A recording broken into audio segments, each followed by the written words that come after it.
On the night of April 14, 1912, the ocean was unusually calm.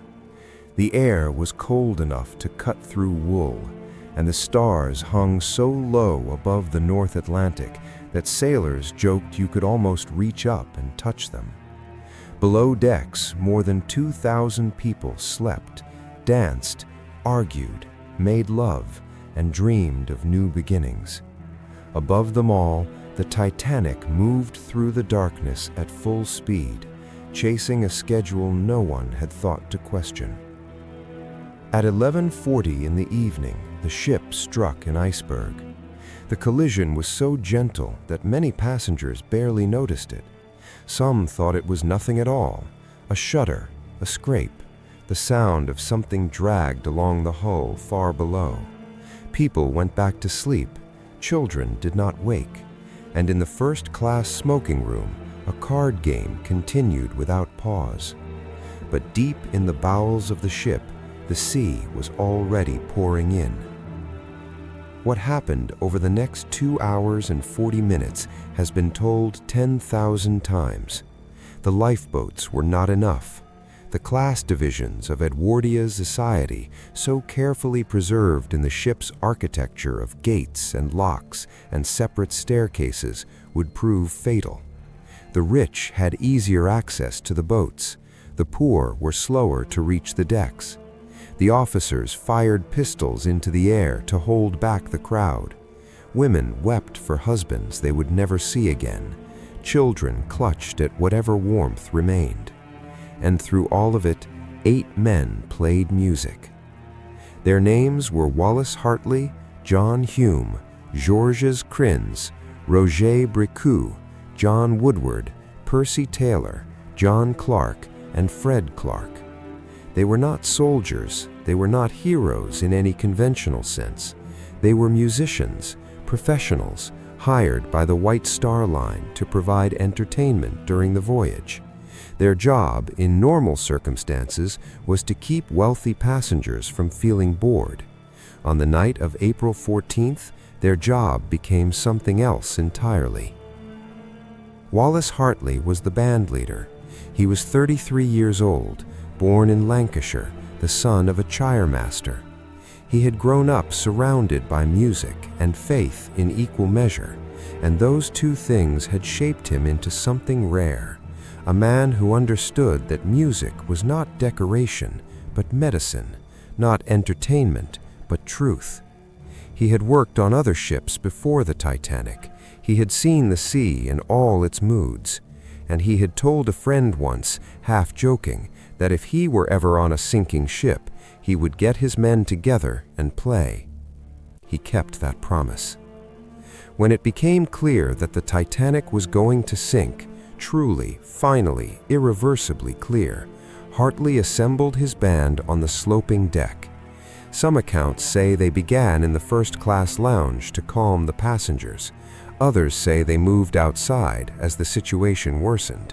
What all the survivors agreed on was this: the music never stopped.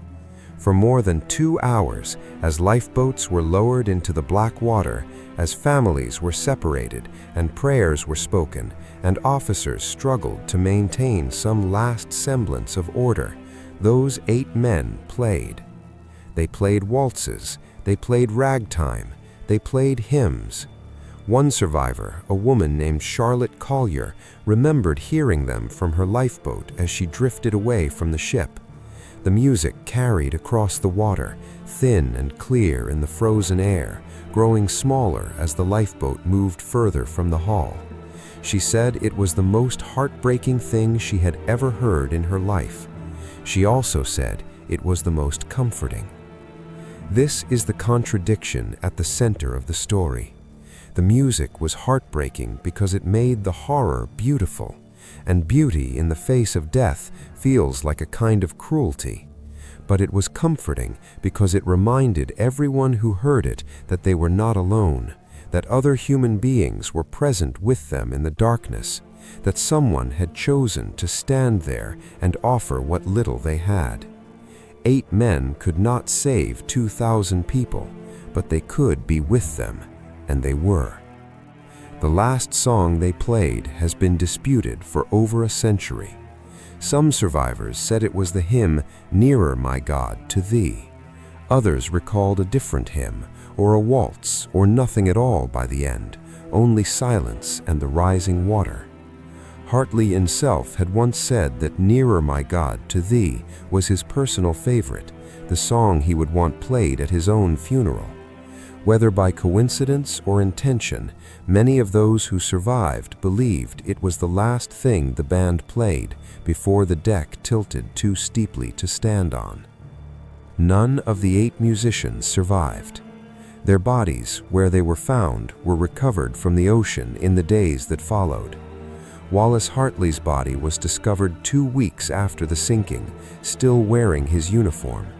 His violin case was strapped to his body, an instrument he had been given by his fiancée, Maria Robinson, as an engagement gift. The case had kept him afloat.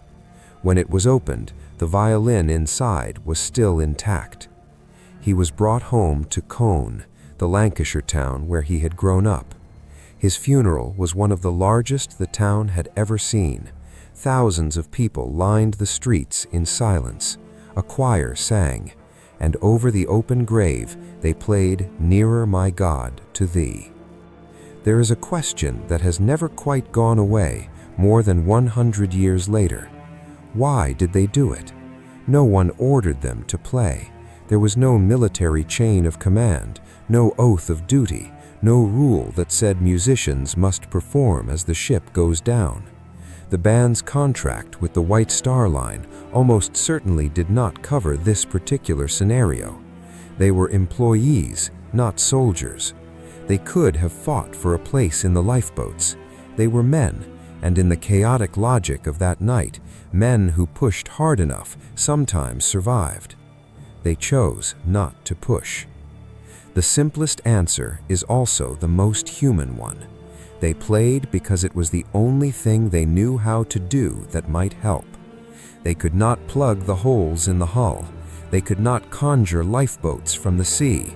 They could not stop time or reverse the iceberg or rewrite the choices that had brought 2,000 people to this particular patch of ocean on this particular night. But they could play, and so they played.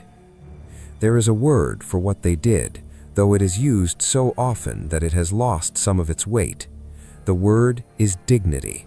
Not bravery in the reckless sense, not sacrifice in the military sense, but dignity, the quiet insistence on behaving as a full human being, even when the world is offering every reason not to. Dignity is what you have left when everything else has been taken away. It is the thing that cannot be drowned. The Titanic took 1,496 lives on the night of April 14th and morning of April 15th, 1912. Each of those lives was a universe of memory and hope and unfinished business. Each of them deserves to be remembered. But there is something particular about these 8 men, something that the passing of time has not diminished. They remind us that in the worst moments, the human response need not be panic or cruelty or the desperate clawing after survival at any cost. It can be, instead, a song. The ocean is very large and very cold and entirely indifferent to what we do within it. But on that night, 8 men stood on a tilting deck above the abyss and played their instruments and refused to let the darkness have the last word. The music lasted until the water reached them, and then it was quiet.